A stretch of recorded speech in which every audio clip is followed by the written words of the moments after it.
नमस्कार दोस्तों, स्वागत है आप सभी को आपके अपने YouTube चैनल मैथ चॉइस 2.0 पर। दोस्तों मैं हूं आदेश कुमार।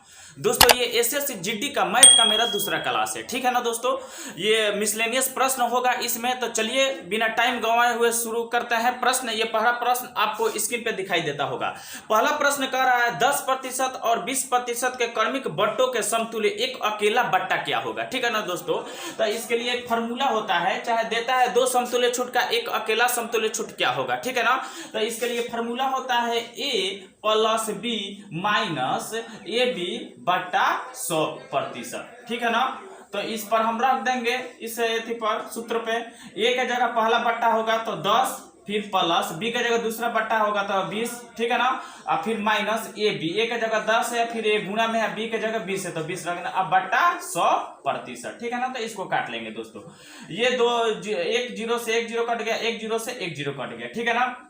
तब 20 गो 10 गो 30 गो और माइनस 2 एक में 2 घटा देंगे। 30 में से 2 घटेगा तो 28% के बराबर होगा। 2 बट्टा इसमें दिया हो है तो उस 28% के बराबर होगा, ठीक है ना।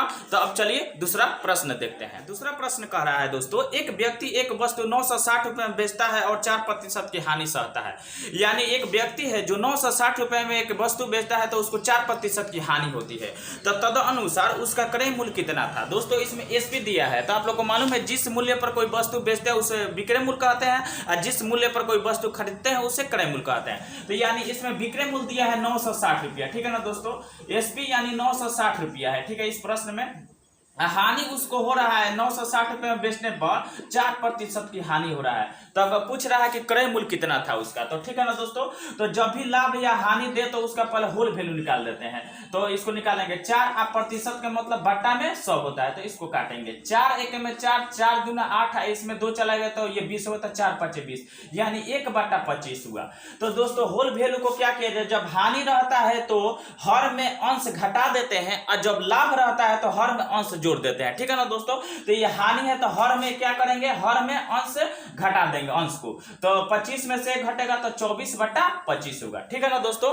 तो इसमें कह रहा है कि क्रय मूल्य कितना था। तो दोस्तों पहले क्या होता है, सीपी होता है, उसके बाद एसपी होता है, ठीक है ना दोस्तों। तो हमें एसपी दे दिया है 960 रुपया, ठीक है ना। हमें आना है सीपी पर, यानी क्रय मूल्य पूछ रहा है, तो होल वैल्यू को पलट कर गुणा कर देंगे तो हम क्या आ जाएंगे, सीपी पर आ जाएंगे।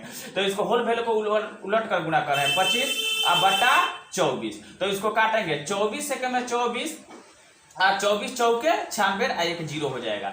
तो अब क्या करेंगे, 25 में 40 से गुणा कर देंगे, 25 में 0 से गुणा करेंगे तो 0 हो जाएगा, और 25 चौके 100 यानी उसका क्रय मूल्य दोस्तों होगा कितना था, 1000 रुपया था, ठीक है ना। अब चलिए तीसरा प्रश्न कह रहा है दोस्तों, यदि 18 वस्तुओं का क्रय मूल्य 16 वस्तुओं के विक्रय मूल्य के बराबर है तो लाभ या हानि होगा। तो दोस्तों इस प्रश्न में कहीं रुपये का चर्चा नहीं हुआ है। तो दोस्तों जब रुपये का चर्चा नहीं होता है तो इस टाइप का सवाल जब भी बनाया जाता है तो लाभ या हानि जब ज्ञात करने के लिए कहे तो विक्रय मूल्य पर ज्ञात किया जाता है, ठीक है ना दोस्तों। तो इसमें सीपी दिया है 18 वस्तु, यानी 18 वस्तुओं का क्रय मूल्य 16 वस्तुओं के विक्रय मूल्य के बराबर है, ठीक है ना दोस्तों।